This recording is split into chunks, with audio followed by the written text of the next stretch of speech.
Hey guys, Chester here. I've got a real treat for you today. I'm going to be going over the Lost Caverns of Tsojcanth. But before I get started in that, I'm going to talk a little bit about the super module S1 through 4, S4 being the Lost Caverns of Tsojcanth. This book has got 4 modules in it, titled S1, 2, 3, and 4. S1, 2, and 3 is the Tomb of Horrors, Expedition to the Barrier Peaks, and White Plume Mountain. I didn't really care for Expedition to the Barrier Peaks or White Plume Mountain. One is like a sci-fi adventure, and in my campaign world, I don't like sci-fi kind of stuff in it, so not a big fan of that one. White Plume Mountain is just a very odd book. Didn't care for the way it was laid out and the whole premise of it, and so never played or run that campaign either. Tomb of Horrors I loved, but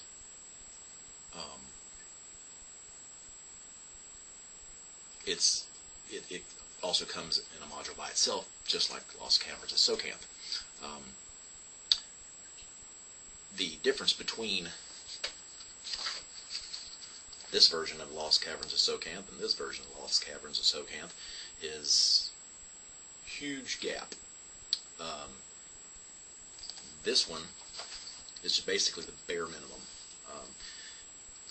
I would assume that that's the case with the other 3 modules as well, because I never actually played the Tomb of Horrors from this module. I played the original, but I have done both on Lost Caverns of Tsojcanth, and I can tell you right now, if you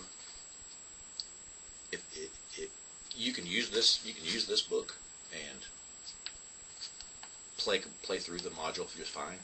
But if you really want what's intended by the writers and want a whole bunch of lore from Greyhawk and just D&D in general, then I do not suggest this book at all. Case in point, Lost Caverns of Tsojcanth original tournament module came with 2 booklets. Booklet 1 is the module that you find in here. That's as far as this goes. Booklet 2, which is not included in the super module there, includes all sorts of magic items, artifacts, new monsters. Back in the day, they were new monsters.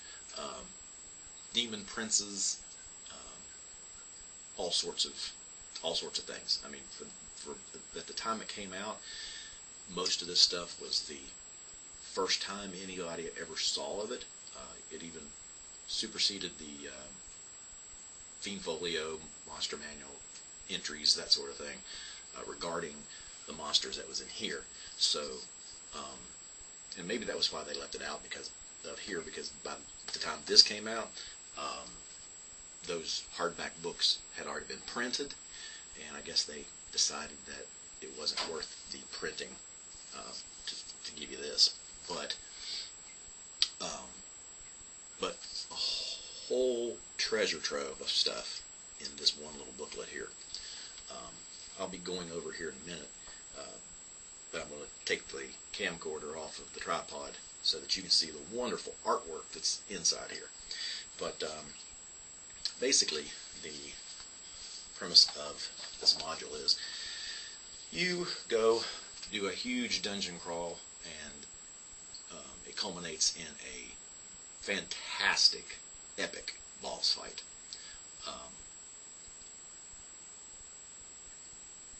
There's not a lot of... Well, I can't really say that either. There's a lot of treasure in this book. Most of it's in the form of artwork and gems. But then the artifacts, which were not in here for whatever reason, I don't know why they left out the artifacts from here.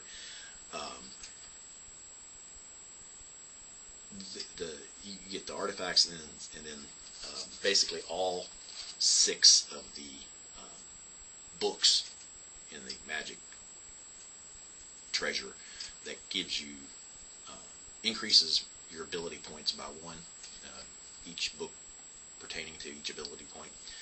But anyway, but this is just a wonderful, wonderful book, and you're about to see why once I get the camera over here. So without further ado, I'm going to do exactly that.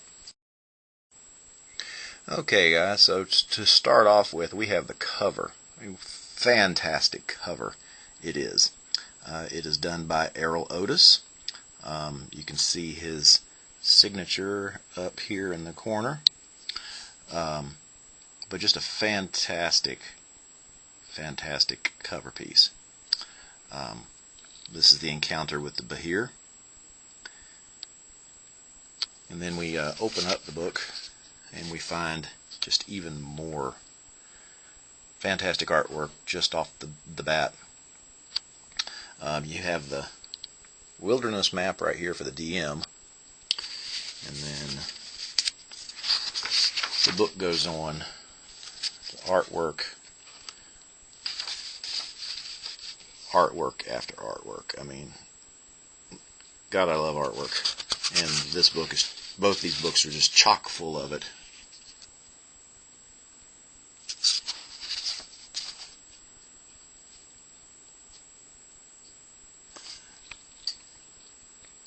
And that's the little gnome veil right there.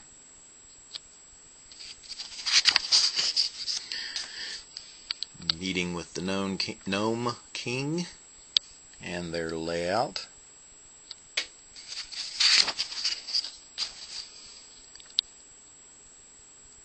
I mean, you just see all of the effort that was put into this book.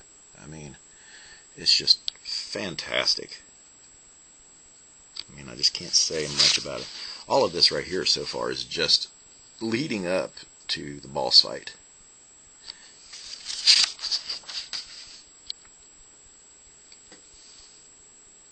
Incredible stuff, I'm just saying.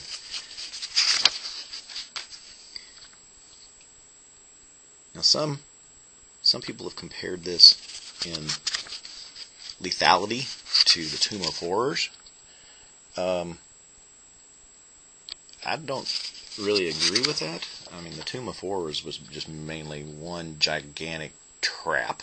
It really was. It was, I don't know. I mean, I love Tomb of Horrors, don't get me wrong. It was a fantastic module, but it was a basically F your character type of thing. Because they will get destroyed in the Tomb of Horrors.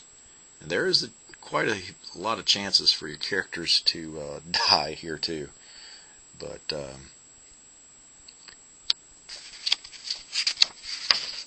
now, we're about to get to this one piece of artwork, guys, that I think is the best piece done in this entire module. It is also not found in the Super module. I don't know why, because this, like I said, this is the best piece of artwork in the whole bunch. It is done by Jeff Easley. You can find his signature in the bottom right-hand corner of the page, which is right there. All right. But this is Drelsna laying on her coffin. She is the daughter of Igwulf, the vampire daughter of Igwulf. Okay. So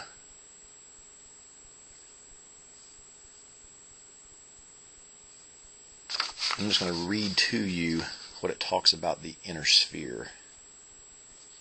If I can hold this still so you can be looking over this as I'm saying it.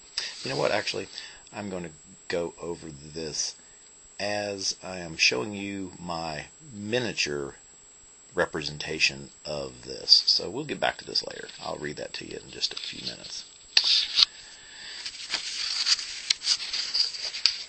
And then this is the contents of the coffin. or of the alabaster block that she lays on top of when she's first encountered. So that's the end of the first booklet. Second booklet, you've got basically a monster manual in here. This is what you get: a monster manual and a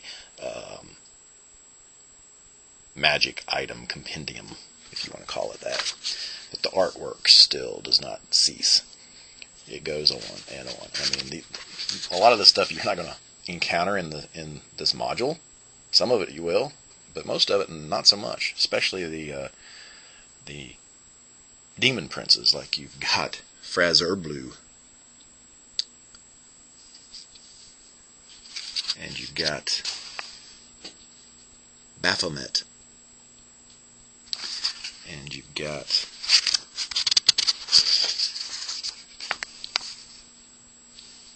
Gratz.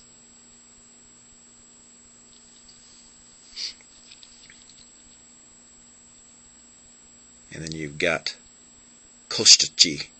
Oh, well, here we go. There we go. Kostachi.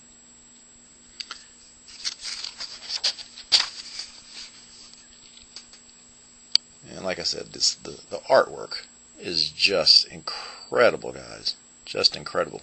You don't find any of this stuff in that super module thing, which is a pity, because I feel like a lot was lost, because it kind of gives you the impression that, oh yeah, you're going to get the same stuff if you buy this. It's just all going to be in one super module thing. But no, you miss out a lot of stuff by not owning the originals, unfortunately.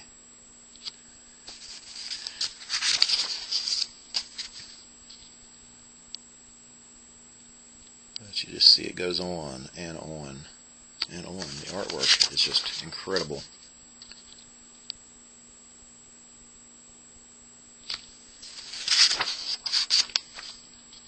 Normally I wouldn't go into this much detail. I'd just say, yeah, you get the idea, but I'm going to show you guys everything in here because it's just fantastic. It really is. And then there's you got Daode's Wondrous Lanthorn. Sorry, pronounce it right here. You got the Demonicon of Igwilv.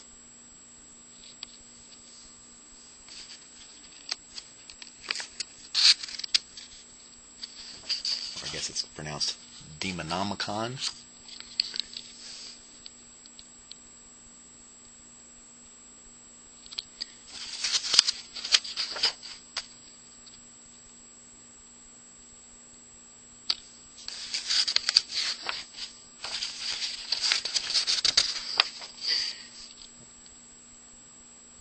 Prison of Tsojcanth.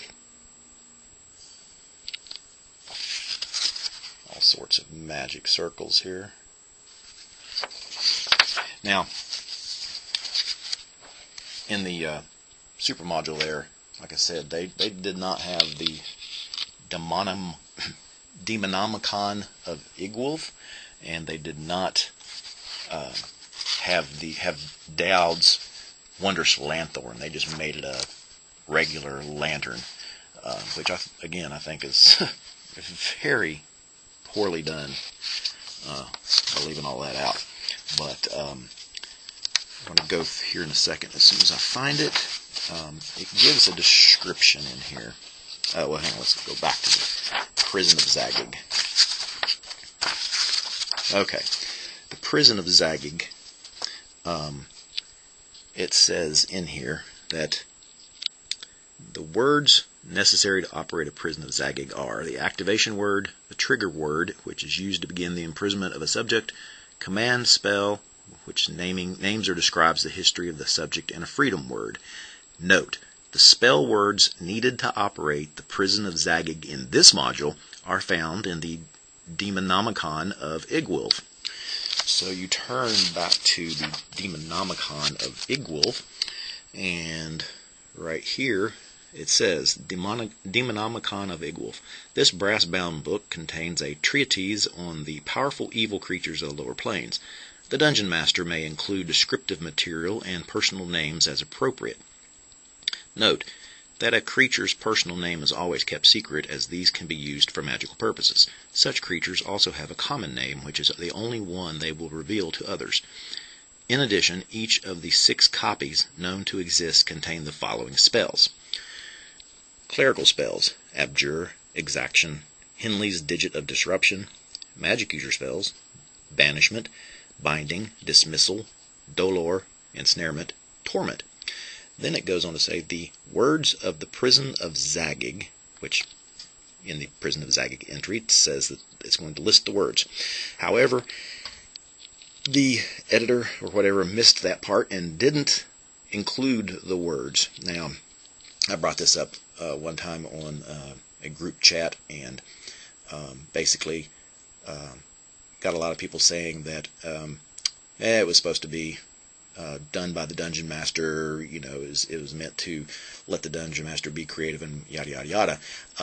I disagreed with that, because the entry in the Prison of Zagig specifically stated that the words used for this particular Prison of Zagig would be listed in the Demonicon of Igwulf in this book. So I brought up the question to Mr. Rob Kuntz, and he agreed with me. So I was very happy about that aspect of things, because it was just omitted. And again, that's unfortunate, but again, Dungeon Masters can make up their own stuff, and I just would have liked for the information to actually have been there. But, it is what it is. So, and that's, like I said, that's the Demonomicon of Igwulf right there. And the artwork is just so cool. I just love it. And we're going to go back here and see who actually did all this artwork. Like I said, you've got Errol Otis, who did the cover artwork. You've got Jeff Easley, who did the fantastic artwork of Igwulf and her coffin, and the Demonomicon of Igwulf, and I'm sorry, not Drelsna and her coffin. Yeah, sorry. And then the stuff that was in her coffin and everything. Here we go. Artwork is done by Jim Holloway, Errol Otis,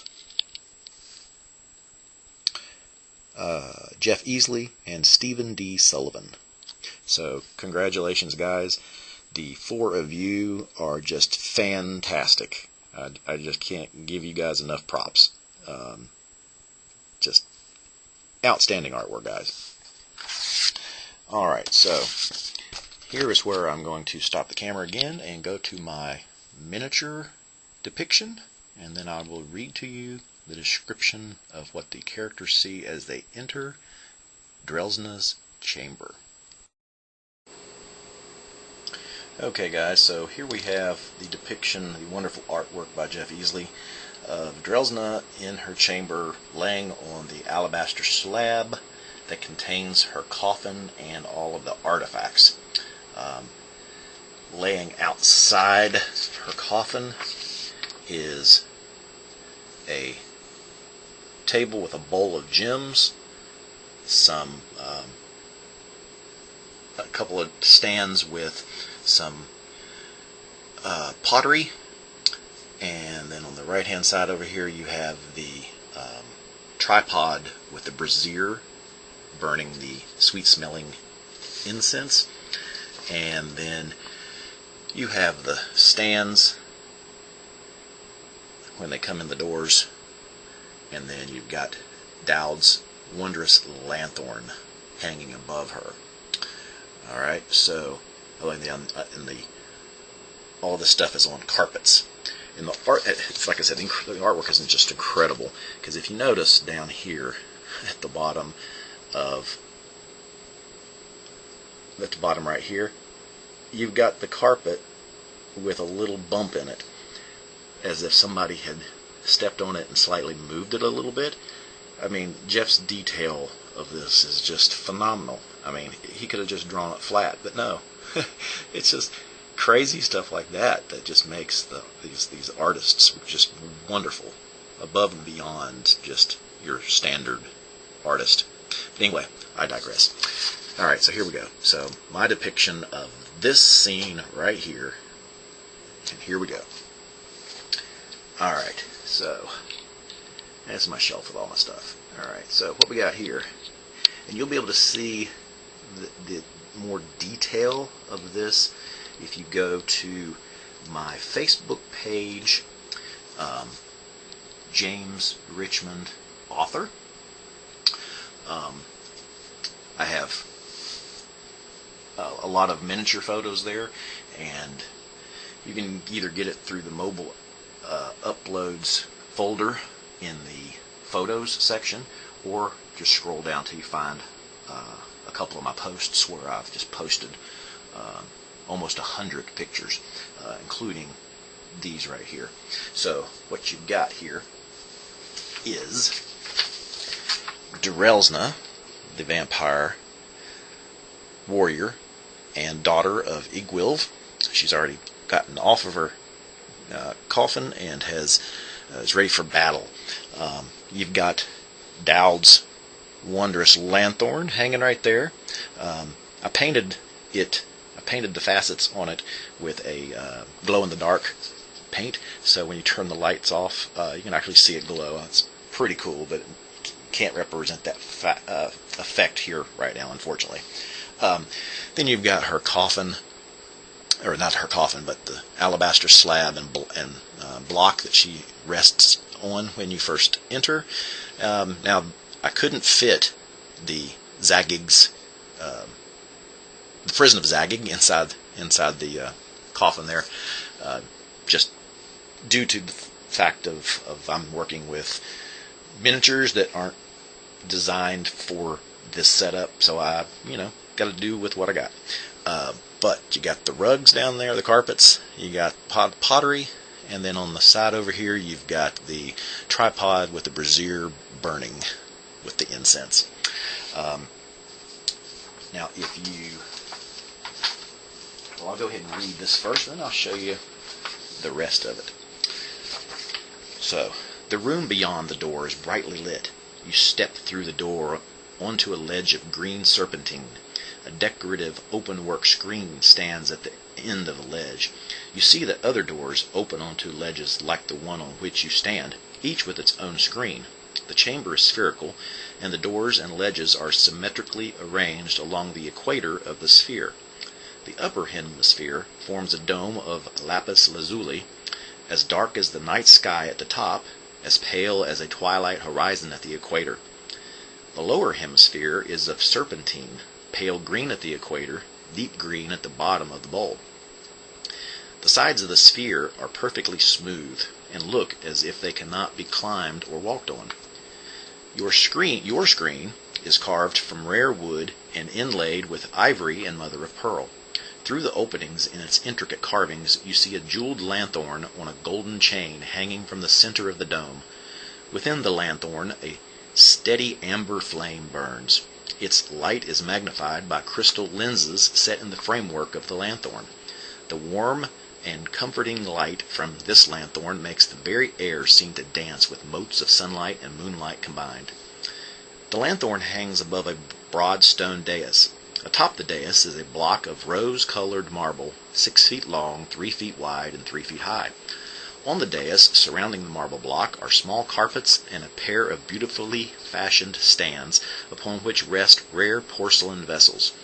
At the foot of the marble block is a low table with a crystal bowl filled with a rainbow of gems. Now, I couldn't find anything that represented that, so I just stuck the prison of Zagig in its place there. At the head of the block is a silver tripod with a small brazier which emits a tiny plume of sweet-smelling smoke. Atop the marble block is a slab of white alabaster inlaid with gold sigils, moons, stars, and strange symbols. A woman sleeps on the alabaster slab. The sleeping maiden is armored from toe to neck in gold-chased plate mail. A long bastard sword is atop her body, its quillons below her breasts, its point near her feet. The woman's gauntleted hands are crossed over the sword's pommel. Her pale face seems composed. Her lips are bright red, and her raven-hued tresses are lustrous. A helmet with plumes as black as the maid's hair rests on the slab just above her head. If you wish to investigate further, you must either slide down the smooth sides of the sphere or use some form of magic to move through the air to where the warrior maid lies. And that is what the players see when they first enter her chamber. And now for the rest of the story, as Mr. Harvey used to say. Alright, let's see if we can get this here. Yeah, there we go. So the contents of the marble block, the rose-colored marble block, once you lift the alabaster slab off of it, it contains her coffin, and it contains a bunch of books. Now, I've depicted this as well, and we're about to look inside the rose-colored block with alabaster. Where do we go here? There we go. Rose-colored block with alabaster slab. So you open up the slab there, and inside is the coffin. Up here I've got these 6 books, and there are 6. You got, oh, where'd you go? There are 6. You got 1, 2, and then there are 4 right there. And then you've got the then you've got the Demonomicon of Igwolf tucked away right there, just because it wouldn't fit. But I tried to make this as realistic to the description and the artwork as possible. So I hope you enjoyed my effort there. Like I said, you can see close-ups of this on my Facebook page, James Richmond Author. Please go take a look at that, because unfortunately this camera shot does not do it nearly the justice it deserves. So I will be right back. So guys, that wraps up today's episode, The Lost Caverns of Tsojcanth. I hope you enjoyed everything that I displayed today. You can follow me on my YouTube channel, Storytime with Jester. Please subscribe, hit the like button, share, because I need as many people to see my channel as possible. And please leave comments in the comment section, because I appreciate those immensely. So my show airs every Sunday morning at 10 a.m. when I'm discussing Dungeons and Dragons related topics, or Wednesday nights at, I think, 7 o'clock if I am doing readings, for instance, like from Sherlock Holmes book, or my own fantasy fiction novel that I wrote, entitled Book of Prophecies. So until next time, and as always, see you soon.